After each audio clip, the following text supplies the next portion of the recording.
আসসালামু আলাইকুম। সবাই কেমন আছো? আশা করি ভালো আছো। এর আগে আমি ৮ম শ্রেণীর বাংলা বইয়ের পার্ট 1 দিয়েছিলাম। আজকে পার্ট 2 দেখাবো। প্রথমেই শব্দার্থ বলছে ভজন শব্দের অর্থ ঈশ্বর বা দেবীর স্তু বা মহিমার কীর্তন, প্রার্থনামূলক গান। এখানে আমরা প্রার্থনামূলক গান বললেই আমাদের শব্দার্থটা হয়ে যাচ্ছে। দৌড়, দুয়ার বা দরজা, এখানে বাড়ির ফটক দিলেও হয়ে যাবে। তোমার যেটা মনে থাকবে সেটা দেবা। কুঞ্জ বলছে লতাপাতায় আচ্ছিত বৃত্তাকার স্থান। উপবন, এখানে সহজভাবে উপবন দিলেই চলবে। বেরি বেরি, বি ভিটামিন অভাবে হাত পা ফুলে যাওয়া রোগ, এই শব্দার্থটা গোটাটাই দিতে হবে। আসামি, এই শব্দটা দিয়ে আদালতে কোনো অপরাধে দায় অভিযুক্ত ব্যক্তিদের বোঝানো হয়েছে, কিন্তু এখানে রোগাক্রান্তদের বোঝানো হয়েছে। এখানে লিখে দিতে পারো রোগাক্রান্তদের বোঝানো হয়েছে। পাণ্ডুর মানে ফ্যাকাশে। মালি মানে মালের স্ত্রী, অথবা মালাকার দিলেও হবে। তোমার যেটা সহজ হবে সেটাই দিবা।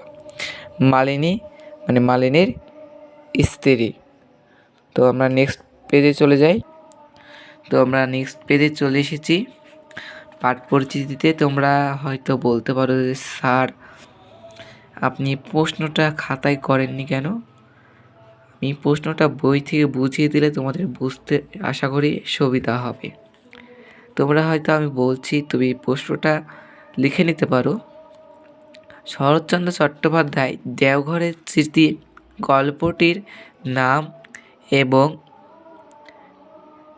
প্যান্টেন এবং ঈষৎ পরিমার্জনা করে এখানে অতিথি স্মৃতি হিসেবে সংকল্প করা হয়েছে। অতিথি স্মৃতি গল্পটির পূর্বের নাম কি ছিল? উত্তর হবে দেওঘরের স্মৃতি। তাহলে এখান থেকে একটা প্রশ্ন বাড়ালো, তাছাড়া ভিতরে অনেক কোনো প্রশ্ন নেই। অতিথি স্মৃতি গল্পটি কী হিসেবে ধরা হয়েছে? সংকল্প। আমি আবারও বলছি, প্রশ্নটা 1 নম্বর প্রশ্ন হবে শরৎচন্দ্র চট্টোপাধ্যায় পূর্বের গল্পের নাম কি ছিল? দেওঘরের স্মৃতি। অতিথি স্মৃতি হিসাবে সংকল্প করা হয়েছে। অতিথি স্মৃতি হিসাবে কি করা হয়েছে? সংকল্প। লেখক পরিচিতি। শরৎচন্দ্র চট্টোপাধ্যায় কত সালে জন্মগ্রহণ করেন? শরৎচন্দ্র চট্টোপাধ্যায় কত সালে জন্মগ্রহণ করেন? শরৎচন্দ্র চট্টোপাধ্যায় 1876 সালে পশ্চিমবঙ্গে হুগলি জেলার দেবানাথপুর গ্রামে জন্মগ্রহণ করেন। এখানে প্রথম প্রশ্ন হবে শরৎচন্দ্র চট্টোপাধ্যায় কত সালে জন্মগ্রহণ করেন। দ্বিতীয় প্রশ্ন কোন জেলায়। তৃতীয় প্রশ্ন হতে পারে কোন গ্রামে জন্মগ্রহণ করেন। তারপরে বলছে তারা কৈশোর যৌবন অধিকাংশ সময় ভাগলপুরে মাতুই লড়াইয়ে অতিবাহিত করেছে।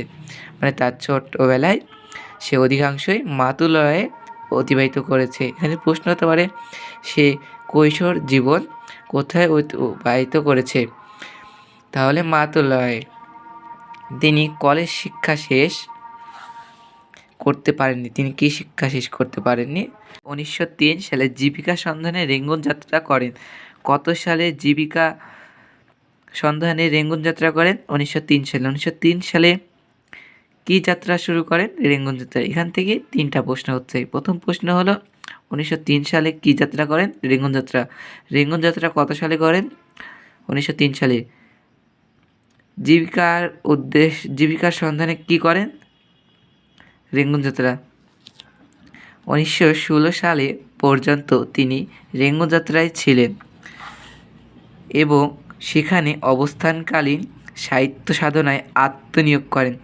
কত সালে তিনি আত্মনিয়োগ করেন রেঙ্গুন যাত্রায়? 1916 সালে। 1907 সালে তিনি ভারতীয় পত্রিকায় বরদিদি কবিতা প্রকাশিত হয়। তার সাহিত্যিক খ্যাতি ছড়িয়ে পড়ে। কত সালে তার কবিতা প্রকাশিত হয়? 1907 সালে। কোথায় কবিতাটি প্রকাশিত হয় ভারতে। কবিতাটির নাম কি? বরদিদি। প্রশ্নটি আমি আবার বলছি, 1907 সালে তিনি কি পত্রিকা প্রকাশ করেন? ভারতীয় পত্রিকায় বরদিদি কবিতা। এরপর একে একে গল্প উপন্যাস লিখে তিনি বাংলার সাহিত্যে সবচেয়ে জনপ্রিয় লেখক পরিণত হন। এরপর তিনি বাংলাদেশের সবচেয়ে কিসে পরিণত হয়? লেখক সাহিত্যের জনপ্রিয় পরিণত হয়। সাধারণ বাঙালির পাঠকের আবেগ তিনি যথাযথ উপলব্ধ করতে পেরেছিলেন। তার বিখ্যাত উপন্যাসের 2 থেকে 3টা নাম লিখো। প্রশ্নটা হতে পারে পল্লী সমাজ, দেবদাস, শ্রীকান্ত, 4 পর্ব, গৃহদাহ, দেনা পাওনা, পথের দাবি, শেষ প্রশ্ন প্রভৃতি। এখানে একটি প্রশ্ন দিয়ে তোমাকে বলতে পারে তার লেখা কোন কবিতা বা গ্রন্থ। 1 পল্লী সমাজও দিতে পারে, 2 অতিথি স্মৃতিগল্প, 3 পথের দাবি, শেষ প্রশ্ন। এখানে উত্তর হবে পথের দাবি, শেষ প্রশ্ন। সাহিত্যে প্রতিভার সংস্কৃতি হিসাবে তিনি কলকাতা বিশ্ববিদ্যালয় থেকে জাগরণী সম্পাদক ও ঢাকা বিশ্ববিদ্যালয় থেকে ডিলিট উপাধি লাভ করেন। তিনি কোথায় থেকে ডিলিট উপাধি লাভ করেন? তিনি ঢাকা বিশ্ববিদ্যালয় থেকে ডিলিট উপাধি লাভ করেন। তিনি কী উপাধি লাভ করেন? তিনি ডিলিট উপাধি লাভ করেন। বাংলা সাহিত্যের এই কালজয়ী কথা শিল্পের জীবন বিন্যাস ঘটে 1938 সালে কলকাতায়। প্রথমে প্রশ্ন হতে পারে জীবন বিন্যাস কী? জীবন বিন্যাস মানে মৃত্যু। সে কত সালে কোথায় মৃত্যুবরণ করেন? 1938 সালে কলকাতায় মৃত্যুবরণ করেন। তো সুপ্রিয় শিক্ষার্থী বন্ধুরা, আজকের ক্লাসটি যদি ভালো লেগে থাকে লাইক, কমেন্ট, সাবস্ক্রাইব করে পাশে থাকবা। আর ভিডিওটি বুঝতে না পারলে আবার পুনরায় টেনে ভিডিওটি দেখে তুমি বুঝতে পারবা। ধন্যবাদ।